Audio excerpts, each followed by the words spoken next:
उनकी बहू, उनके बेटे अपने घर में कोई शंकर जी का फोटो या कोई और भी फोटो वोटो नहीं लगा रखा था। मैं हैरान था इस बात के लिए कि चलो इस घर में फोटो है या नहीं, लेकिन मैं तब हैरान ज्यादा हुआ जब देखा उस बेटे को और उस बहू को जो आकर सीधे अपने माँ पिता के चरण को छुए।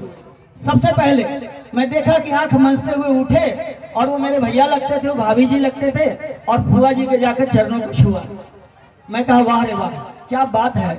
और ऐसे में जब उसकी परिणति मैंने क्या देखा, उसके बावजूद भी जब मैं 10-15 साल 20 साल बाद जब गया तो वही चीज देखने को मिला। जो भैया और भाभी अपने माता पिता के चरण छू लेते थे, हमारे जितने भी दर्शकगण हैं अभी यह भक्ति गीत के बाद और हमारे जितने भी करजान के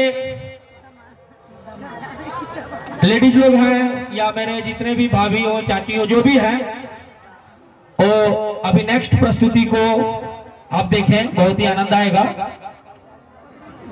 तो फिर उन्होंने, उनका बेटा इंजीनियर, लेकिन मैंने क्या देखा, हमारे भैया जी के जो बहू थी और उनके जो बेटे थे उन्होंने भी हमारे भैया जी को प्रणाम किया, पैर छुआ।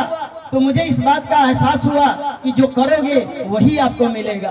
तो ऋषि मुनि के विचारों में भी, महापुरुषों के विचारों में एक बात आती है, वो कहते हैं आप किसी भी मंदिर मस्जिद गुरुद्वारे या चर्च में जाइए, कहीं भी जाइए, तो आप क्या मांगिए, ये मत मांगिए कि हमारे बेटे के लिए लाल बत्ती मिले, आप पीली बत्ती भी मत मांगिए, आप हरी बत्ती भी मत मांगिए। क्या मांगिए आप चाहिए तो केवल अगरबत्ती मांगिए।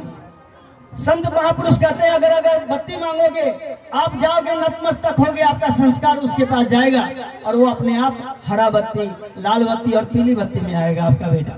कुछ नहीं तो फलता है माँ बाप के ही आशीर्वचनों से। आइए हम इस पर प्रस्तुति करते हैं। वो बाबुल प्यारे पे एक भजन है, करना माता पिता का मान, करी इनका आदर सम्मान, कि होगा सफल तेरा जीवन। ये प्रस्तुति है माता पिता के लिए। आइए।